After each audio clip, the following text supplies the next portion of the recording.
सुमति देई विचारे सुमति अबुद्धि मध्यवर्ती द्वारकावती सुमति देई विचारे सुमति सुमति कहिले उत्तम मनरे सुमति देई विचारे सुमति उत्तम मनरे हे पंडित माने यहाँ ग्रहण करंतु कवि कहिले काहाकु ग्रहण करिया अम्बुधि मध्यवर्ती द्वारकावती अम्बु अर्थात हला जल आपण मानकर समुद्र मध्यरे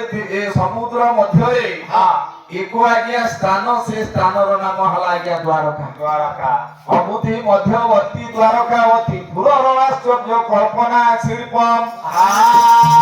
पुरर आश्चर्य आज्ञा एभली भावरे कल्पना करा जाइबा पूरा निर्माण करा जाइछि कवि कहिले बहु आश्चर्य एठारे देखा जाए जहा को कल्पना करि हबो नाही पुरर आश्चर्य कल्पना शिल्प संकल्प कर्तार प्रशंसा कल्प बसी करी कल्प कल्प दे आज्ञा योगी ऋषि मुनि माने कल्प कल्प वर्ष धरी जे प्रभु को दर्शन करिया पई चेष्टा करंती